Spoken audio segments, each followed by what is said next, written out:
Kakati Dr. ono gwe mulaba ntudde naye bamuyita Dr. Sarah yakuguka mu anti-aging treatments. Abantu kye basinga okutya kye nalabye bwe bukadde. Ye doctor kyekyo kye yakugukamu.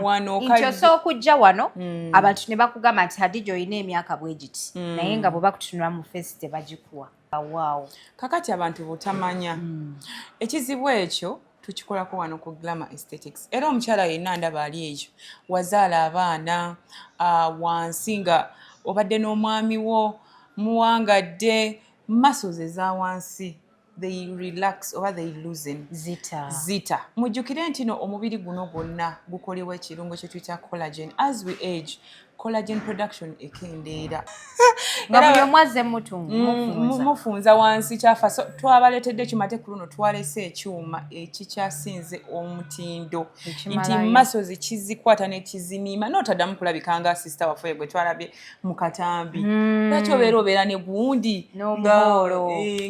Omwana awese ensawo ayingirayo n'afuluma. Banne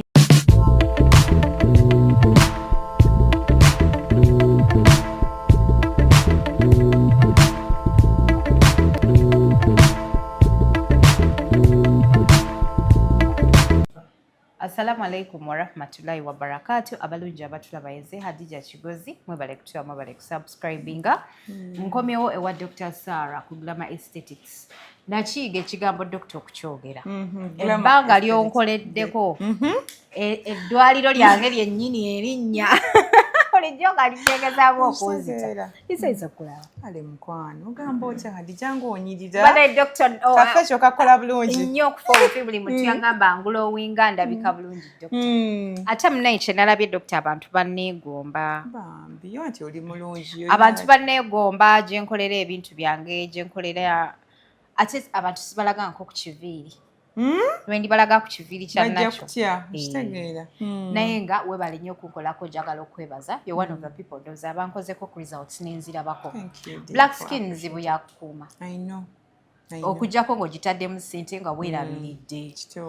Kyovulaza abantu bagamba nnyo ne mbagamba nti bw'ogende wa Dr. Sarah wali ku Akamwesi Mall level 2 tosobola kulemererwa. Tosobola n'oba oyina ki. Tosobola kulemererwa kati mbulamu kano ka botox doctor. Ka botox ogenda kujja. Manyi ndi mukyala mukambwe kati ninamu ku mitaafu do. Skin yesike bulungi bweti. Alinga baby. Wow. Kakati doctor buuza ku batulaba. Abatulaba balungi aba HK Media amanya gange nze Dr. Sarah nga nakuguka mu anti-aging treatments wano mu Uganda ate nga ffe tusinga mu Kampala yonna kubanga tusitula ebikonge byonna mu ggwanga ate ne bijjano ne tubakolako. Okimanyi? Kakati doctor ono gwe mulaba ntudde naye bamuyita Dr. Sarah yakuguka mu anti-aging treatments. Abantu kye basinga okutya kye nalabye bwe bukadde. Ye doctor kyekyo kye yakugukamu.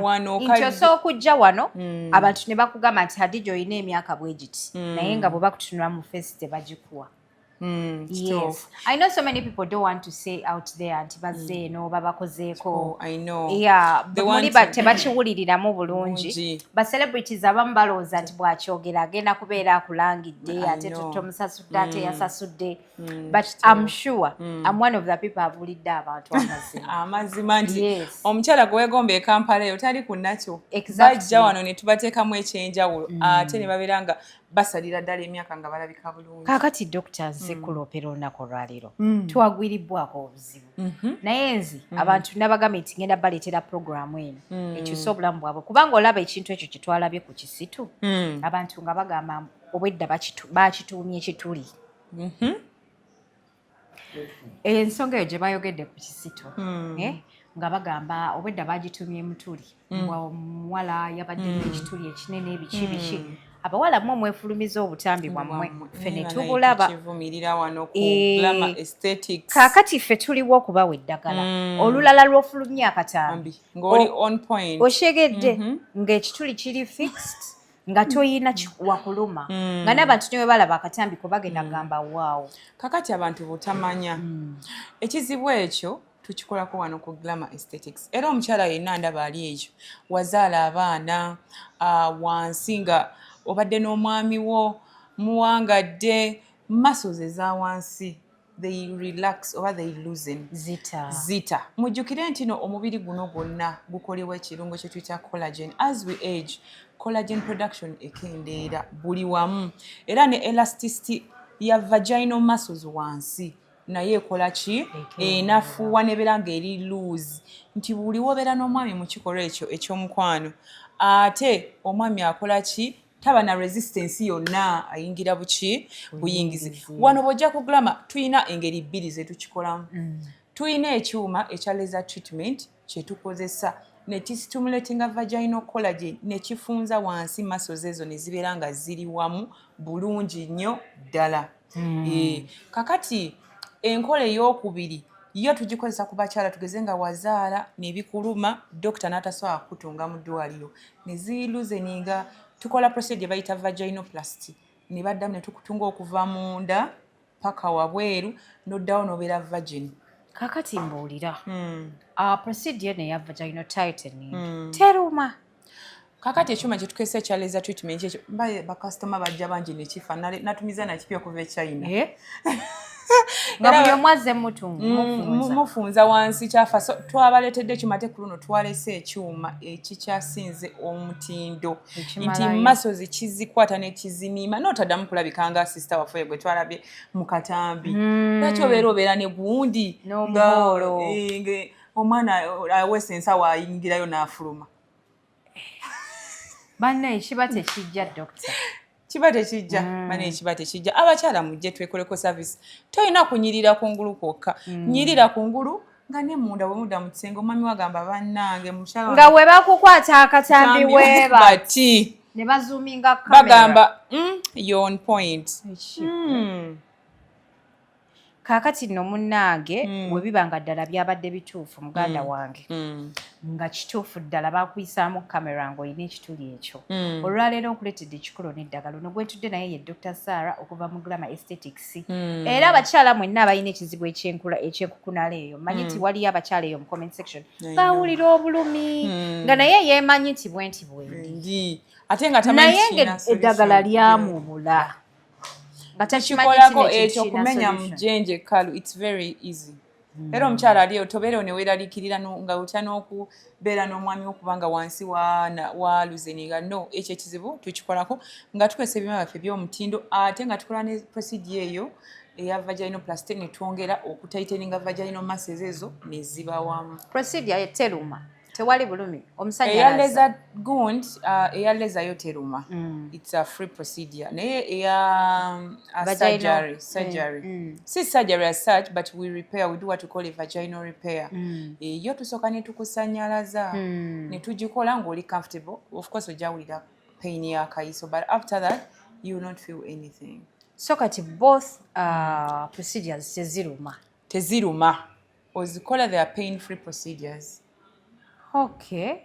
Kakati no munayo omukyala ali eyo atulaba maama gundi n'abaami leeta wanene omukyala wamukoleko kuba yakuzaalira abaana n'omwono n'emitwe ne giyitamu 5 tomusuubira kubeera ku gundi yemu ng'omuwala ow'emyaka 2 atazaalangako no.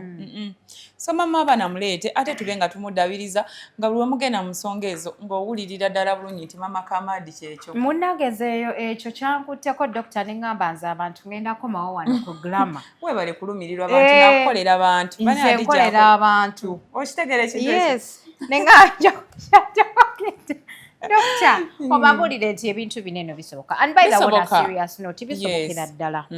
Nze nabagamba wano ku channel yange nti ngenda kubabuulira ebintu ebibagasa. Kitegeera. Yeah. Buli mukazi kyasinga okwagala doctor kwe kulabika obulungi. Munda n'ibweru. Bwe kiri. So teweekubya bifaananyi, babloga ne batandika okwogerako nti bannange sirabanga ku muwala bw'ati ng'ali bw'ati. Weekubye ekifaananyi nga kimalayo okuviira ddala eri wansi. Nze nkivumirira Dija. But why would you do that? Okwekubya ekifaananyi. Ekifaananyi ekyo bwe kityo. Nze sikirinaamu mu simu yange. Kyokka n'akissa ku mukutu abamu beepositinga ekintu ekyo kinneewuunyisa like. Anti kati doctor obuzibu bwe tufunye mu Uganda abawala tebaagala kukola. Baagala nnyo ebintu by'obwereere. Kaakati sponsor ajja kugamba nti mukwano sindika ebifaananyi bw'oba oyagala ssente za trip ogende Zanzibar. sigenda zikuwera bwerere kuba bwonna agende Zanzibar nga toliwo bebi nabeera ndabaki kati ate bw'okikola mu view wansi anti ayagala bw'ogende Zanzibar ku trip ojja kuba toliiwo aleme kuminsinga buli kiseera abeere ng'akola ki ng'akulabako wewali obuzibu obwo awo wewali obuzibu awo webujja kaakati omwana ow'obuwala n'omusanga nti trip ajagala ennyonyi ajagala okufa obufi ayagala okupostinga ebifaananyi alage bakwano be nti ye yagezeko Zanzibar mu booti okitegeera ajja kumaliriza yeekubya akatambi kakasindikidde sponsor asobole okusponsoringa trip amugulire iPhone 17 banaika mbabuulire bakyala byonna bisoboka sente osobola okuzikola n'ozeekolera nga gwoziwa n'abalala teri sente zijja mangu teri kintu anything that comes easy goes easily yes namufuna ku sipiidi era yagenda ku sipiidi bannange wajigiriza oyimba obuyimba aliwo mukwano gwange yajigiriza oyimba obuyimba buli wabunyimbirawo akayimba bunansajja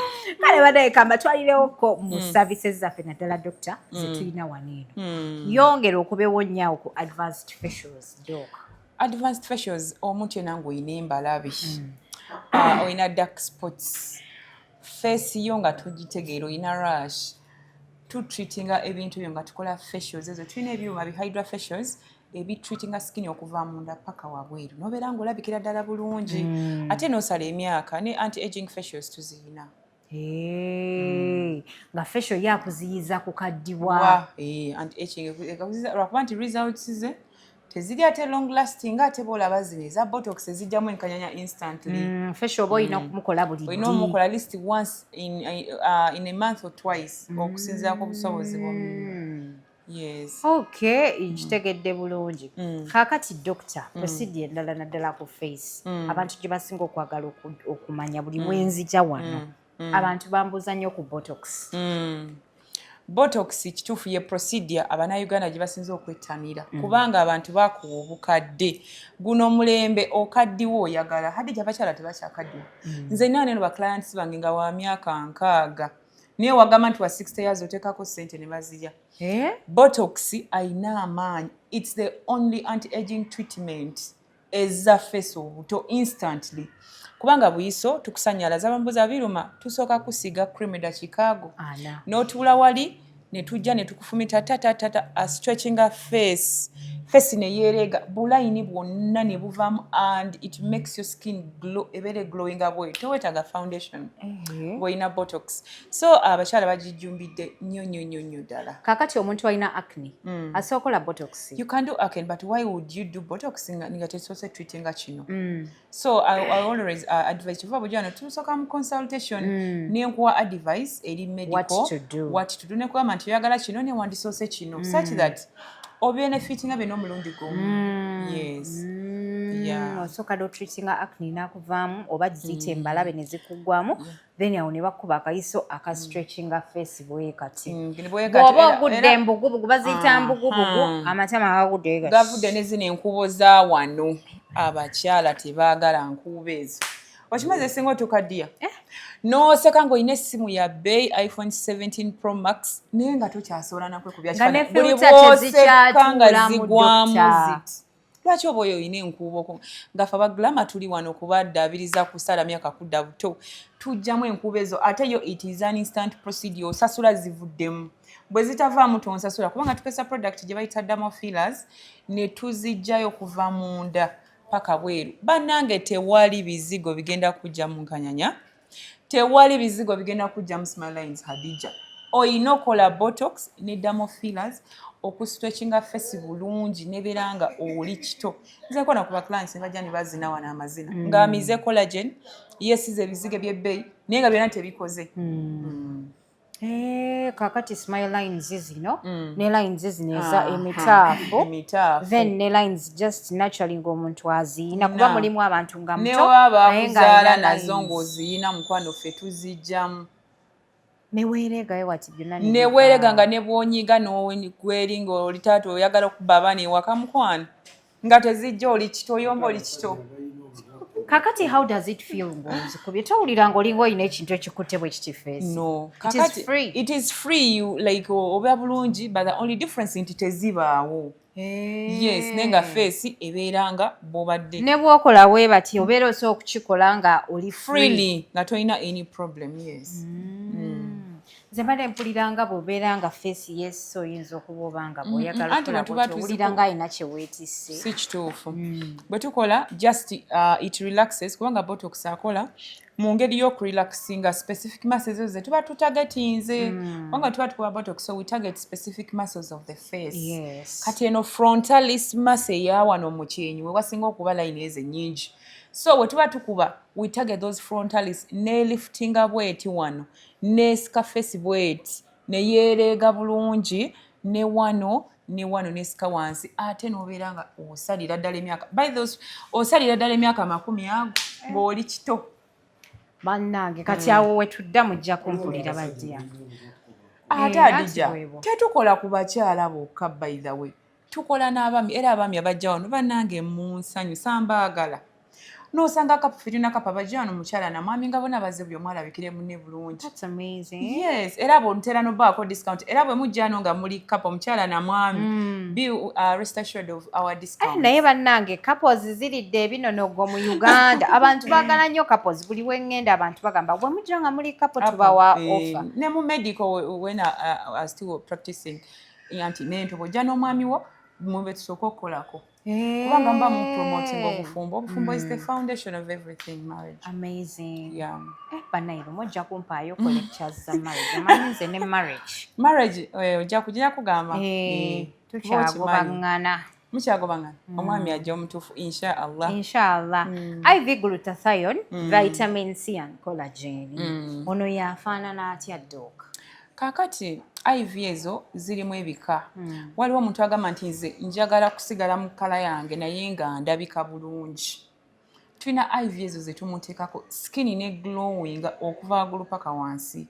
Kati waliwo IV ezo z'omukyala agambye nti njagala kweruka kufuuka muzungu. Nkooye ebizigo binjokyezza bindeetera n'amakula.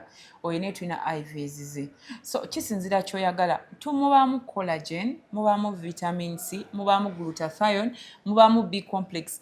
Kwegamba tukola kye tuyita cocktail drip nga buli kirungo omukyala kye yeetaagamu ekiri. Yes. Kyokola abantu abamu bagenda ebintu ne batako ya ransom omuntu ataddemu akantu katini ataddemu kano akekkereza ne sikekkereza byonna mbiteekamu omuntu omuwa doozi namba emala. Amazing. Kakati abadde tamanyi glutathione, vitamin C and collagen yeyo ye drip gy'osanga nga batadde n'obeera ng'ofaanagana lwaki oba n'omubiri ng'omukono tegufaanana na face. Mama olinga ogamba nze nedda mukwano alinga agamba nze dokita nedda mukwano olina obba ng'ofaanagana ngulowinga mu face eno wansi sigulowinga kuba oyambadde biwanvu naye ng'olabika bulungi. Yes. Of course doctor nkimanyi. Okay, kakati doctor, give me any other nice product waneno ku Glamour Aesthetics. Abakyala ettama baalijjumbira. Baalitegeera baakowa okulabika fane kakati si bwe butambi obufuluma abakyala bafulumya obutambi. Ofulumya otya obutambi obwo nga tekuli ttama mukwano? Tukola ettama eriri medical oba kye tuyita labio augmentation nga tukozesa fillers. Lwaki oba okola obugunji obwo ng'olina olukanyanyakanyanya as in why in this era? Yes, wowe oyagala tuwa nudes ennungi mukwano sooka otuwe ku gundi ekintu ekimalayo ku frontis essantiri nga lirabika bulungi dokita babule essantiri nga lirabika bulungi. Bwe tuba tukola ettama eryo tuteeka ku kye tuyita labia majora. Abakyala bambuuza nti oba osika. Bannange sisika. Mumbuuza nnyo ekintu ekyo. Abakyala baconfusinga labia minora ne majora.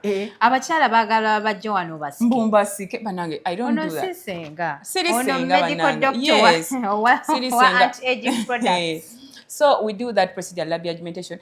Jikule bwe tuzaala abaana obuntu obwo buba funny ne bufuna bu wrinkles ne bwefunyaafunya nga ne bw'oyambulira omwami tokyabitegeera.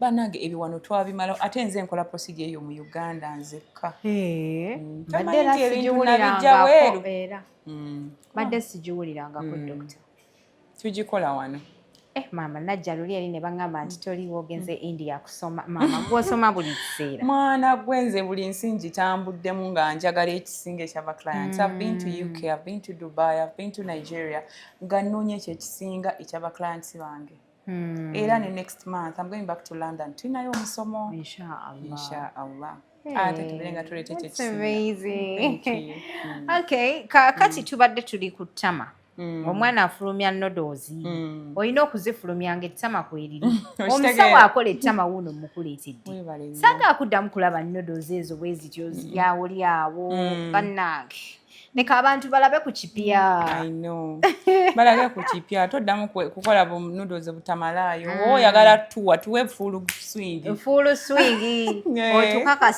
otukakase nti mama yakuwa webale nnyo naye bannange abakyala mulekerawo ebintu by'okwekwata nudes si birungi tubivumirira ettama likolere ebbaawo oba boyfriend wo tolikolera omutimbagano omufumba asaba ettama nze omwami wange talinsabangako ne waba taliiwo anti akwagala genuinely amanyi bwe yakusanga nalyo sikiwuliranga nako nti mpaku yakusanga n'ettama bwe liba lyavaako ye yalijjako okitegedde naye kaakati gwoze ettama lyo lyaggwako dda ate olireetedde omuntu ajja kukusaba ettama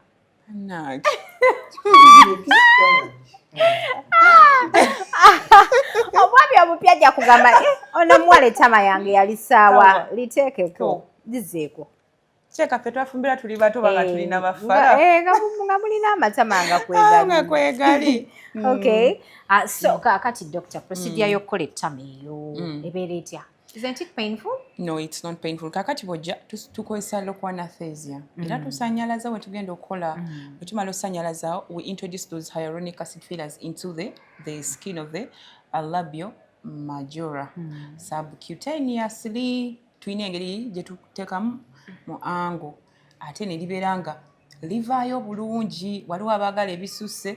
I always advise ladies okukola ekintu ekimala obumazi, not something ojja kweyambulira omwami adduka agambe nga kinene bulala.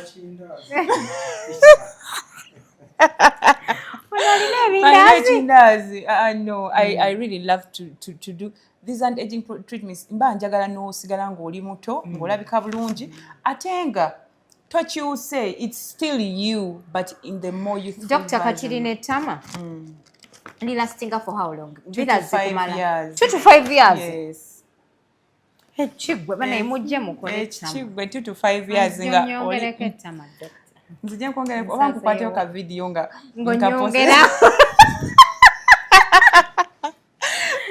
Nga posting abagaba nagayo HK wafe. Insaza wonyongereke ettama tewali buzibu doctor. So bananga abakyala temulowooza nti no bino ebintu twabireetera mu kugirira munyirire babba bammwe mwenyiririre.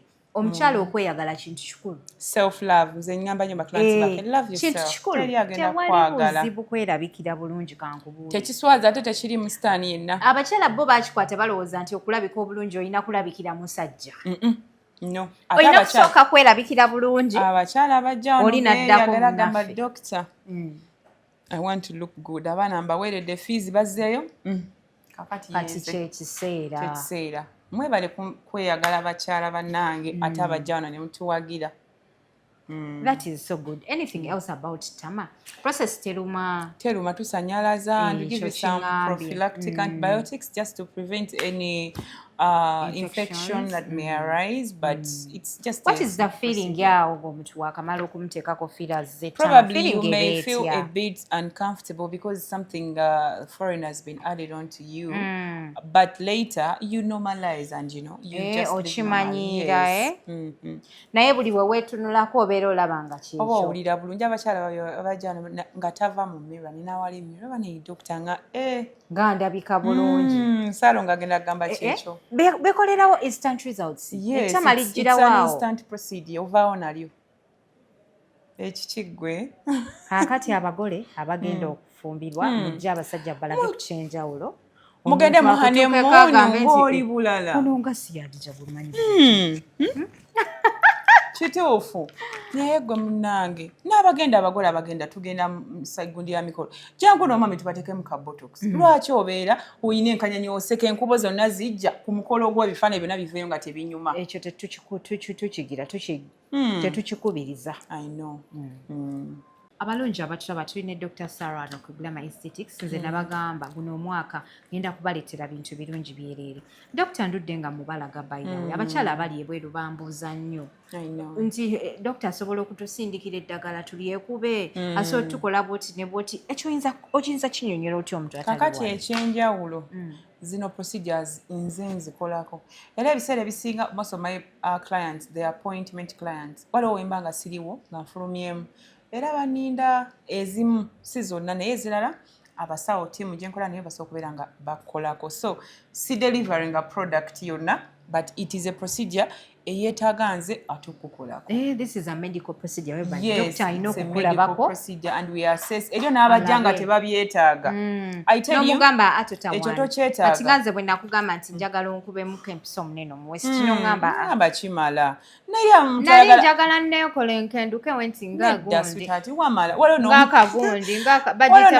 ng'enkuyege like 2 times nga nfuna ne baclients ng'oli agala kusala wait naye rede nga mutono wadde esente nti ozaagala naye n'omugamba no you don't qualify for that procedure. That is amazing. Yeah. Kati kino ekyo kyekyenjawulo Dr. Sarah kyalina ku bantu nze mbagobera ddala oyonsa omwana wa mwezi gumu oba ebiri ozze kusala mu weight amabeere gaba gagenda kuva bubiro bw'omwana era mbagamba sooka oyonsa omwana at least 6 months and above olyoka ojje okole procedure eyo gy'oyagala. Yeah. Kakati Dr. Gwobo ntwalamu mu gundi mu bufunze ku services endala zemukola wano ku Glamour Aesthetics otherwise ebyo binabadde nsinga okwagala okumanya. Okay. Yes. Banange abatulaba abalungi tukola ebintu bingi tusala omugejjo nga tukwesa Monjaro ne Ozempic tukola tummy reduction tulina ekyuma kya G5 machine lipolysis injections ne wood therapy nga bisala pati y'omubiri yonna gy'oba oyagadde tukola amabina baddia both surgical ne non-surgical ffe kyoyagala kye tukuwa woba oli ng'otya theatre okusirisa wenna tukola bat fillers era nga tukozesa fillers ezo woba oyagala surgery era nayo tugikola kati fillers ezinene ez'amabina zibeeramu kumala bbanga 2 to 5 years yes ng'obigula Dr. nja kubigulamu egyo emyaka ne surgery Hadija lulisa omwami gwe wasangawo omwami gwe wasangawo surgeon gwe tukola naye plastic surgeon we have the best plastic surgeon mu Uganda wano asinga okukola emibiri n'abamu batrending ab'ebbeere procedures nyingi nnyo zetukola wano so ayagala surgery mujukire surgery yeba permanent procedure ate bino birina akaseera akagere so yenjawulo ojja wano tukunyonyola kyoyagala ate ne tukuwa ekyo kyennyini kyobeera osobodde mu busobozi bwo tulina detox drip ekirinzi ng'omubiri gwonna buli kikyafu kyonna nekifulumako Dr. naye buli kimu Dr. kinkole njagala neerabe nga ndi wa kitalo nnyo nga bw'oli bulala yes tulina detox drip eyo tugikuteekako olidde emmere wagenze ku vacation you want to cleanse and flush out all the toxins from your body we do that detox drip for you anti-aging treatments twazogedde kudda twerusa amannyo chin reduction y'omuntu alina ekintu obuyinza bwa lipolysis injections bwe tukuba ne wakogga bwe tukuba we wakogga bwebwo bwe mukuba eno mu lubuto mu kiwato emikono abantu abalina emikono eminene tolaba egyange nagyo nagisalamu gyali giyika we bati n'engisala so buli pati omubiri gy'oyagala twerusa amannyo tukola microneedling abalina acne spots ennyingi tukola chemical peel tulina ekyuma kyerusa amannyo ne muga bleaching kitegeeza kye wakola n'agago tuga bleachinga ne gabeera nga gali white olina okunjerusa amannyo buli kimu njagala nkikole Dr. toyina nviiri zaakutuka tujjako enviiri tuzikomyawo enviiri tukola procedure bayita PRP ne mugaba naye tumujjako nga tukola procedure abalina obusundu lwaki olina bu skin tags ku mulembe guno nabo tubujjako tulina ekyuma ekijjako bu skin tags era nga tusangibwa wano ku Akamwesi level 2 Gayaza Road wano Ekyebando. Waliwo Akamwesi oba yawa simanyi nedda eno yakamwesi yo ku Gayaza Road olinya lift nojja ku level 2 nga wakava bwoti mu lift bwoti omulyango gwa lift gw'omusiraamu totya nti ate bajja kuba bankola ku procedure sina wensaalira baliraanye omuzikiti era nange ensooka wali n'ensala nemala banaye mwebale kutulaba bale kusubscribinga nze Dr. Nkyamubongera gwe wandiika buwandiisi mu comment section ngamba nti Hadija Dr. mumbuulize kino Dr. mumbuulize kiri ekyokulala Dr. ta delivering products jangu consulting tebagenda kuwa product nga tebasoose kukebera tebasoose kulaba Dr. waliwo ebintu ebimu nga tobyetaaga nina sabuni gwe mbadde musaba okumala ebbanga Dr. nga sabuni tomwetaaga you don't need it yes fe kyekitawula kubali kubanga nze practicing ekyo kye nasoma it's not about the money because I have a license to protect yes okay that's amazing kale doctor kuwandikiddewo enamba y'essimu gy'olabawo wammanga naye kubawuliriza mulimu abamu ng'eri ali mu kunaaba ali mu kwoza bintu ng'ataddeko awuliriza Hadija Kigozi basomere ku namba enamba yaffe eri 0774 36 6307 077